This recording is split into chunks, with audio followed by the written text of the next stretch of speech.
Hi hello ನಮಸ್ತೆ ಎಲ್ಲರಿಗೂ inform media ಜಗತ್ತು ಚಾನಲಿನ ಮತ್ತೊಂದು ವಿಡಿಯೋಗೆ ಸ್ವಾಗತ ಸುಸ್ವಾಗತ. ಸ್ನೇಹಿತರೆ, ಎಲ್ಲರೂ ಹೇಗಿದ್ದೀರಾ? ಎಲ್ಲರೂ ಚೆನ್ನಾಗಿದ್ದೀರಾ ಅಂದ್ಕೊಂಡಿದ್ದೀನಿ. ನಾನು ಕೂಡ ತುಂಬಾ ಚೆನ್ನಾಗಿದ್ದೀನಿ. ಎಲ್ಲರೂ ಚೆನ್ನಾಗಿದ್ದೀರಾ ಅಂದ್ಕೊಂಡು ಭಾವಿಸ್ಕೊಂಡು ಇವತ್ತಿನ ಒಂದು ವಿಡಿಯೋನ ಶುರು ಮಾಡಿಬಿಡೋಣ. ಇವತ್ತಿನ ಒಂದು ವಿಡಿಯೋದಲ್ಲಿ ಆಗಸ್ಟ್ 28ರಿಂದ ಕಟಕ ರಾಶಿಯವರಿಗೆ ಸಾಕಷ್ಟು ಬದಲಾವಣೆ ಅಂತಲೇ ಹೇಳ್ಬೋದು. ಕಟಕ ರಾಶಿಯವರಿಗೆ ಯಾಕಂದರೆ ವೃತ್ತಿ ಜೀವನದಲ್ಲಿ, ವ್ಯಾಪಾರ ವ್ಯವಹಾರದಲ್ಲಿ, ಹಣಕಾಸಿನಲ್ಲಿ ನಿಮ್ಮ ಹೆಲ್ತ್ ಬಗ್ಗೆ ಏನೆಲ್ಲ ಬದಲಾವಣೆಯನ್ನು ನೋಡಲಿದ್ದೀರಿ, ಯಾವುದರ ಬಗ್ಗೆ ಎಚ್ಚರಿಕೆ ವಹಿಸಬೇಕು ಅನ್ನೋದನ್ನ ಕಂಪ್ಲೀಟಾಗಿ ಇದೇ ವಿಡಿಯೋದಲ್ಲಿ ತಿಳಿಸ್ಕೊಡ್ತಾ ಹೋಗ್ತೀನಿ. ಇದನ್ನೆಲ್ಲ ಕಟಕ ರಾಶಿಯವರು ತಿಳ್ಕೋಬೇಕು ಅಂದರೆ ಎಲ್ಲೂ ಕೂಡ ವಿಡಿಯೋನ ಸ್ಕಿಪ್ ಮಾಡಬಾರ್ದು. ಅಂದರೆ ವಿಡಿಯೋನ ಕಟ್ ಮಾಡಿ ಓಡಿಸ್ಕೊಂಡು ಹೋಗಿ ನೋಡ್ತೀನಿ ಅಂದರೆ ಫುಲ್ ಇನ್ಫಾರ್ಮೇಷನ್ ಅರ್ಥ ಆಗಲ್ಲ. ಸೊ ಹಾಗಾಗಿ ಎಲ್ಲ ವಿಡಿಯೋದಲ್ಲೂ ತಿಳಿಸ್ತಾ ಇರ್ತೀನಿ. ಮೊದಲಿಂದ ಕೊನೆ ತನಕ ಸಂಪೂರ್ಣವಾಗಿ ವಿಡಿಯೋವನ್ನು ವಾಚ್ ಮಾಡಿ. ವಿಡಿಯೋದಲ್ಲಿ ಒಳ್ಳೆಯ ಮಾಹಿತಿ ಸಿಕ್ಕಿದ್ದಲ್ಲಿ, ಈ ವಿಡಿಯೋ ಯೂಸ್ಫುಲ್ ಅನಿಸಿದ್ದಲ್ಲಿ ವಿಡಿಯೋಗೆ ಲೈಕ್ ಮಾಡೋದನ್ನ ಮರ್ತಿದ್ರೆ ಲೈಕ್ ಮಾಡಿ. ಇನ್ನೂ ನನ್ನ ಚಾನಲ್ನ ಸಬ್ಸ್ಕ್ರೈಬ್ ಮಾಡ್ಕೊಂಡಿಲ್ಲ ಅಂದರೆ ದಯವಿಟ್ಟು ಇನ್ಫಾರ್ಮ್ ಮೀಡಿಯಾ ಜಗತ್ತಿಗೆ ಸಬ್ಸ್ಕ್ರೈಬ್ ಆಗಿ ನಿಮ್ಮ ಅಭಿಪ್ರಾಯಗಳನ್ನು ಕಮೆಂಟ್ ಬಾಕ್ಸಲ್ಲಿ ತಿಳಿಸಬಹುದು. ಯಾರೆಲ್ಲ ಸಬ್ಸ್ಕ್ರೈಬ್ ಮಾಡಿಕೊಂಡು ಪ್ರತಿನಿತ್ಯ ವಿಡಿಯೋ ವಾಚ್ ಮಾಡ್ತಿದ್ದೀರಾ ಅಂಥವರಿಗೆ ಥ್ಯಾಂಕ್ ಯು ಸೋ ಮಚ್ ಅಂತ ಹೇಳ್ತಾ ವಿಡಿಯೋದ ಕಡೆ ಗಮನ ಕೊಟ್ಬಿಡೋಣ. ಆಗಸ್ಟ್ 28, 2026ರಂದು ಸಂಭವಿಸಲಿರುವಂತಹ ಚಂದ್ರಗ್ರಹಣವು ಶ್ರಾವಣ ಹುಣ್ಣಿಮೆ ಅಥವಾ ಪೂರ್ಣಿಮೆ ಎಂದು ಕೂಡ ಕರೆಯಲಾಗುತ್ತದೆ. ಈ ದಿನ ರಕ್ಷಾಬಂಧನದ ದಿನದಂದೇ ಬರಲಿದೆ ಸ್ನೇಹಿತರೆ. ಆಗಸ್ಟ್ 28ರ ಚಂದ್ರಗ್ರಹಣ ಮತ್ತು ಹುಣ್ಣಿಮೆಯ ವಿಶೇಷತೆ ಏನು ಅನ್ನೋದನ್ನ ಕೇಳೋದಾದರೆ, ಖಗೋಳ ಹಾಗೂ ಧಾರ್ಮಿಕ ಹಿನ್ನೆಲೆಯ ಪ್ರಕಾರ ಈ ದಿನ ಬರುವ ಹುಣ್ಣಿಮೆಯನ್ನು ಶ್ರವಣ ಹುಣ್ಣಿಮೆ ಎನ್ನಲಾಗುತ್ತದೆ. ಇದು ಕುಂಭರಾಶಿ ಶತಭಿಷ ನಕ್ಷತ್ರದಲ್ಲಿ ಸಂಭವಿಸುತ್ತಿರುವಂತಹ ಆಳವಾದ ಭಾಗಶಃ ಚಂದ್ರಗ್ರಹಣವಾಗಿದೆ ಸ್ನೇಹಿತರೆ. ಇನ್ನು ರಾಹುಗ್ರಸ್ತತೆ ಅಂದರೆ ಜ್ಯೋತಿಷ್ಯ ಶಾಸ್ತ್ರದ ಪ್ರಕಾರ ಚಂದ್ರನು ರಾಹುವಿನ ಗ್ರಹಣಕ್ಕೆ ಒಳಗಾಗುವುದನ್ನು ರಾಹುಗ್ರಸ್ತ ಚಂದ್ರಗ್ರಹಣ ಎಂದು ಕರೆಯಲಾಗುತ್ತದೆ. ಹಾಗಿದ್ರೆ ಭಾರತದಲ್ಲಿ ಗೋಚರತೆ ಮತ್ತು ಸೂತಕ ಕಾಲ ಇದೆಯಾ ಅನ್ನೋದನ್ನ ಕೇಳೋದಾದರೆ, ಈ ಚಂದ್ರಗ್ರಹಣವು ಹಗಲು ಹೊತ್ತಿನಲ್ಲಿ ಸಂಭವಿಸುವುದರಿಂದ ಭಾರತದಲ್ಲಿ ಗೋಚರಿಸುವುದಿಲ್ಲ. ಭಾರತದಲ್ಲಿ ಕಾಣದ ಕಾರಣ ಇಲ್ಲಿ ಯಾವುದೇ ಸೂತಕ ಕಾಲ ಅಥವಾ ಧಾರ್ಮಿಕ ನಿಯಮಗಳ ನಿಷೇಧಗಳು ಅನ್ವಯಿಸುವುದಿಲ್ಲ ಅಂತಲೇ ಹೇಳಬಹುದು. ರಕ್ಷಾಬಂಧನ ಮತ್ತು ಹುಣ್ಣಿಮೆಯ ಪೂಜೆ ಪುನಸ್ಕಾರಗಳನ್ನು ಹಿಂದಿನಂತೆ ಆಚರಿಸಬಹುದು. ಅದೇ ರೀತಿ ಸ್ನೇಹಿತರೆ, ಸಾಕಷ್ಟು ಬದಲಾವಣೆಯನ್ನು ಕಟಕ ರಾಶಿಯವರು ಇಂದಿನಿಂದ ಸಾಕಷ್ಟು ಬದಲಾವಣೆಯನ್ನು ನೋಡಲಿದ್ದೀರಿ ಅಂತಲೇ ಹೇಳ್ಬೋದು. ಅಂದರೆ ಕಟಕ ರಾಶಿಯವರು ಅಂತ ಏನಿಲ್ಲ, 12 ರಾಶಿ ಚಕ್ರದ ಜನರು ಒಂದಲ್ಲ ಒಂದು ರೀತಿಯಲ್ಲಿ ಸಾಕಷ್ಟು ಬದಲಾವಣೆಯನ್ನು ನೋಡಲಿದ್ದೀರಿ. ವೈದಿಕ ಜ್ಯೋತಿಷ್ಯಗಳ ಪ್ರಕಾರ ಸ್ನೇಹಿತರೆ, ಗ್ರಹಗಳ ಸಂಚಾರ ಮತ್ತು ಗ್ರಹಗಳ ಸ್ಥಾನ ಬದಲಾವಣೆಯಿಂದ 12 ರಾಶಿಯವರು ಒಂದಲ್ಲ ಒಂದು ರೀತಿಯಲ್ಲಿ ಬದಲಾವಣೆ ಅಂದರೆ ನಿಮ್ಮ ವ್ಯಾಪಾರ ವ್ಯವಹಾರದಲ್ಲಿ, ಹಣಕಾಸಿನಲ್ಲಿ, ವೃತ್ತಿ ಜೀವನದಲ್ಲಿ, ಉದ್ಯೋಗದಲ್ಲಿ, ನಿಮ್ಮ ಹೆಲ್ತ್ ಬಗ್ಗೆ ಸಾಕಷ್ಟು ಚೇಂಜಸನ್ನು ನೋಡಲಿದ್ದೀರಿ ಹುಣ್ಣಿಮೆ ಮುಗಿದ ನಂತರ ಮತ್ತು ಚಂದ್ರಗ್ರಹಣ ಮುಗಿದ ನಂತರ. ಹಾಗಿದ್ರೆ ಏನೆಲ್ಲ ಬದಲಾವಣೆಯನ್ನು ನೋಡಲಿದ್ದೀರಿ ಕಟಕ ರಾಶಿಯವರು ಅನ್ನೋದನ್ನ ತಿಳಿಸ್ಕೊಡ್ತಾ ಹೋಗ್ತೀನಿ. ಇನ್ನೂ ಕೂಡ ಯಾರು ವಿಡಿಯೋಗೆ ಲೈಕ್ ಮಾಡ್ದೇ ನೋಡ್ತಿದ್ರೆ ದಯವಿಟ್ಟು ವಿಡಿಯೋಗೆ ಲೈಕ್ ಮಾಡಿ. ಹೆಚ್ಚು ಫ್ಯಾಮಿಲಿಗೆ, ಫ್ರೆಂಡ್ಸ್ಗೆ ಈ ರಾಶಿಯನ್ನು ಯಾರೆಲ್ಲ ಹೊಂದಿದರೆ ನಿಮ್ಮ ಕುಟುಂಬದಲ್ಲಿ, ನಿಮ್ಮ ಸ್ನೇಹಿತರಲ್ಲಿ ಅಥವಾ ನಿಮ್ಮ ಹಿತೈಷಿಗಳು ಸ್ನೇಹಿತರೆ ಈ ರಾಶಿಯನ್ನು ಹೊಂದಿದರೆ ದಯವಿಟ್ಟು ಅವರಿಗೆ ವಿಡಿಯೋವನ್ನು ಶೇರ್ ಮಾಡಿ. ಯಾಕಂದರೆ ನಿಮ್ಮ ಕಡೆಯಿಂದ ಅದೃಷ್ಟದ ಭವಿಷ್ಯವನ್ನು ಅವರು ಕೂಡ ತಿಳ್ಕೊಂಡಂಗಾಗುತ್ತೆ.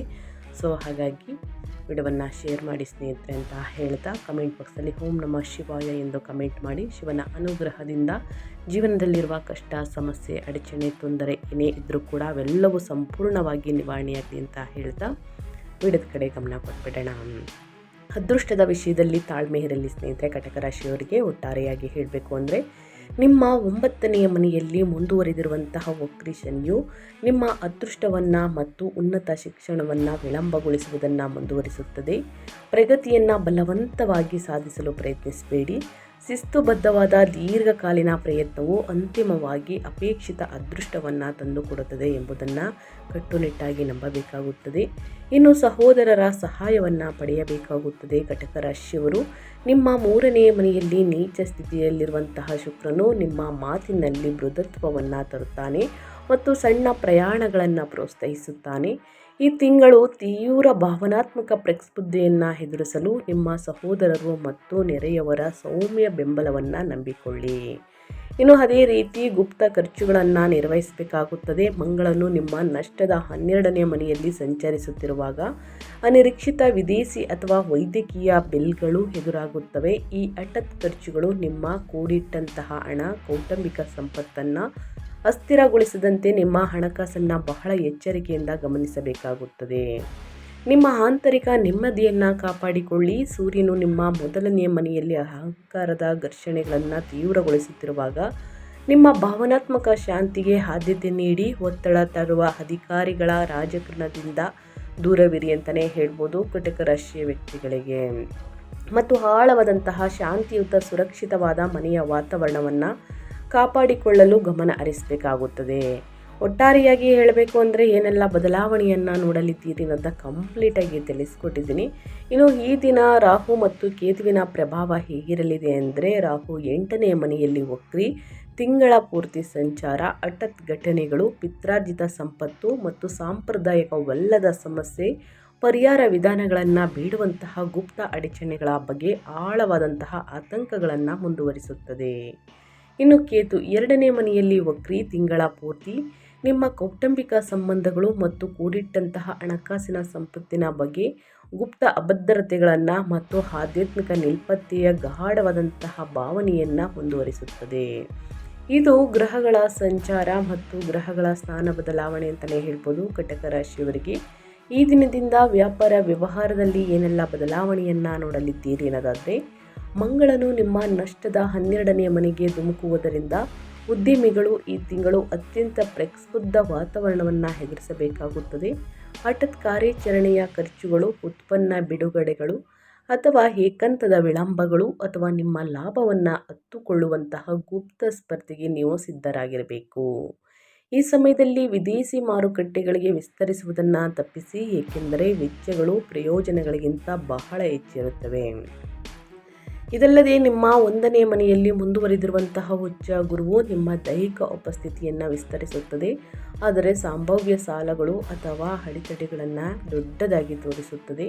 ನಿಮ್ಮ ವಾಣಿಜ್ಯ ಸಂಪನ್ಮೂಲಗಳನ್ನು ಉಗ್ರವಾಗಿ ರಕ್ಷಿಸಿ ಮತ್ತು ಆಕ್ರಮಣಕಾರಿ ಅಪಾಯಕಾರಿ ವಿಸ್ತರಣಾ ತಂತ್ರಗಳಿಗಿಂತ ನಿಮ್ಮ ಉದ್ಯಮದ ಉಳಿವಿಗೆ ಆದ್ಯತೆ ನೀಡಬೇಕಾಗುತ್ತದೆ. ಬುಧನು ನಿಮ್ಮ 12ನೇ ಮನೆಯಿಂದ 2ನೇ ಮನೆಯವರೆಗೆ ಚಲಿಸುವಾಗ ವೇಗವಾಗಿ ಬದಲಾಗುವಂತಹ ವ್ಯಾಪಾರ ಮಾತುಕತೆಗಳು ನಿಮ್ಮ ಮಾನಸಿಕ ಸಹನೆಯನ್ನು ಗಂಭೀರವಾಗಿ ಪರೀಕ್ಷಿಸುತ್ತವೆ.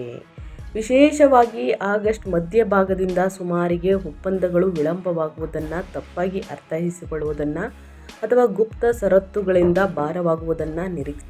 ನಿಮ್ಮ ನಿವ್ವಳ ಲಾಭವನ್ನು ರಕ್ಷಿಸಲು ನೀವು ಸ್ನೇಹಿತರೆ ಪ್ರತಿ ಹಣಕಾಸಿನ ಒಪ್ಪಂದವನ್ನು ಪರಿಶೀಲಿಸಬೇಕು.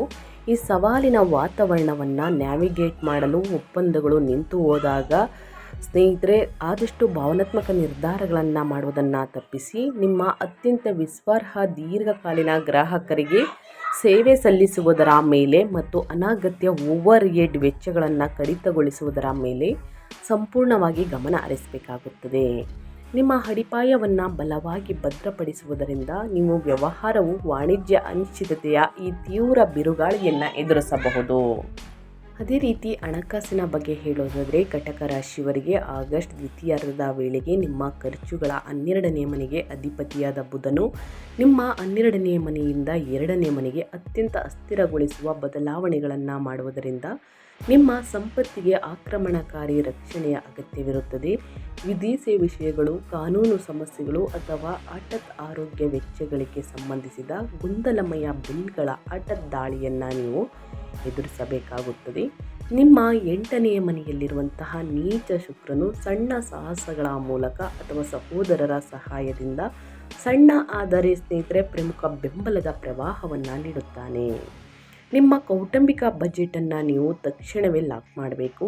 ಎಲ್ಲ ಐಷಾರಾಮಿ ಖರೀದಿಗಳನ್ನು ನಿಲ್ಲಿಸಬೇಕು ಮತ್ತು ನೀವು ಪ್ರೀತಿಸುವ ಹಣಕಾಸಿನ ಭದ್ರತೆಯನ್ನು ರಕ್ಷಿಸುವುದರ ಮೇಲೆ ಮಾತ್ರ ಗಮನ ಹರಿಸಬೇಕು.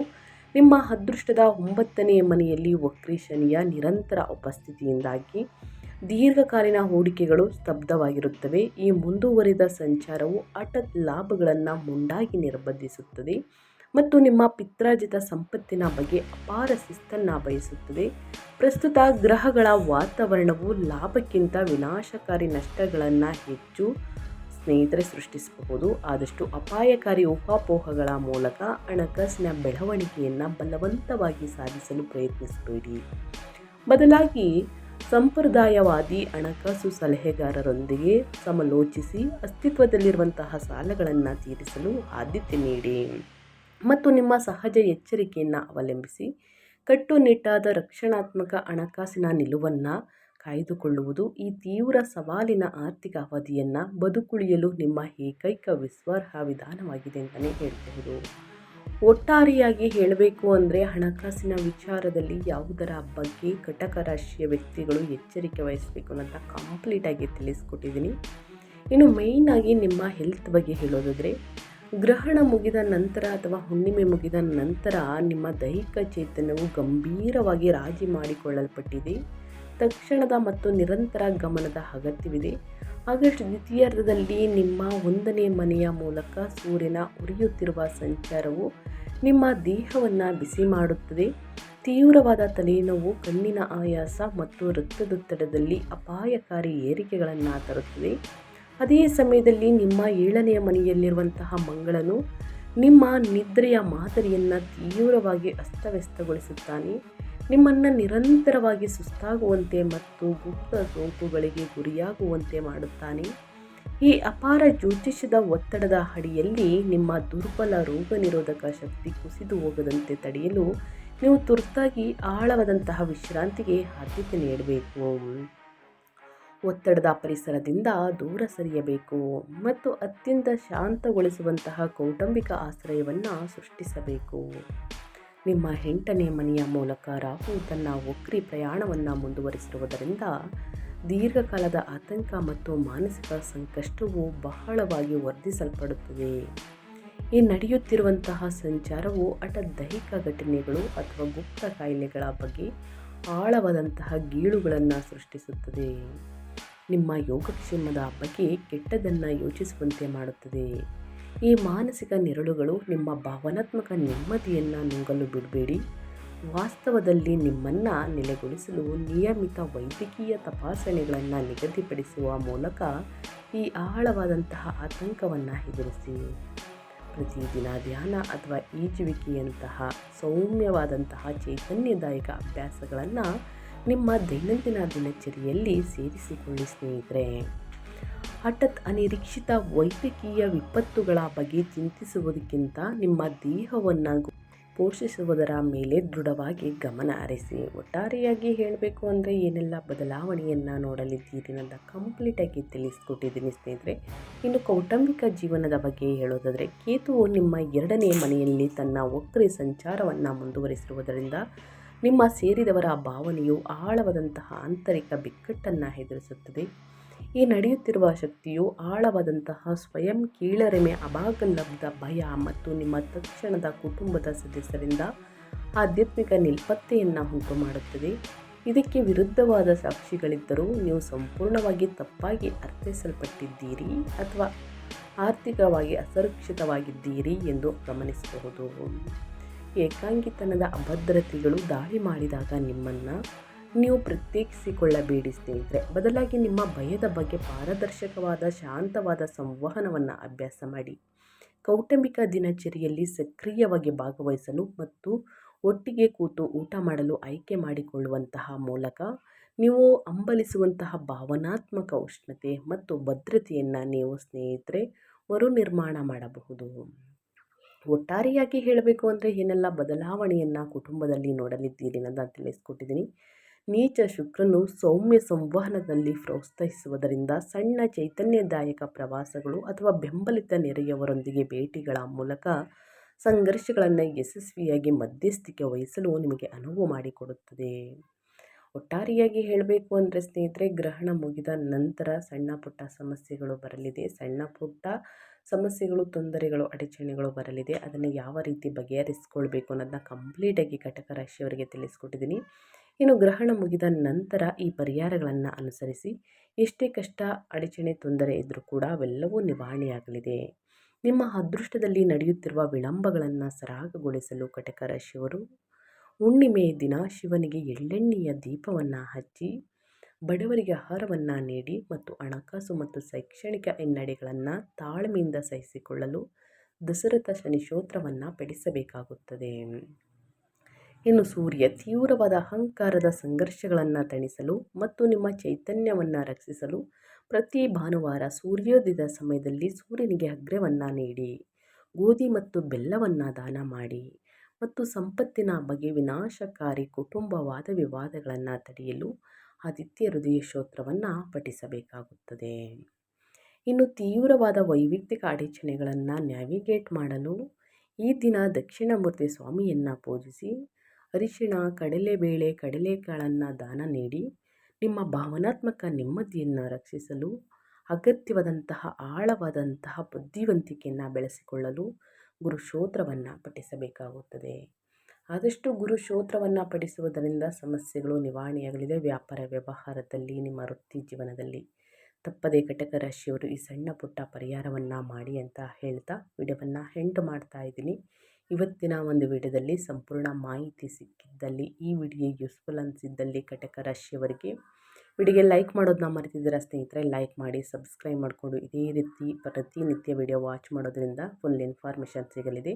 ಪ್ರತಿನಿತ್ಯ ನಾನು ನಿಮ್ಮ ರಾಶಿ ಭವಿಷ್ಯವನ್ನು ತಿಳಿಸ್ಕೊಡ್ತೀನಿ ಅಂತ ಹೇಳ್ತಾ ನಿಮಗೂ ನಿಮ್ಮ ಕುಟುಂಬಕ್ಕೆ ಒಳ್ಳೆಯದಾಗಲಿ. ಮತ್ತೊಂದು ವಿಡಿಯೋದಲ್ಲಿ ಸಿಗ್ತೀನಿ. Thank you for watching.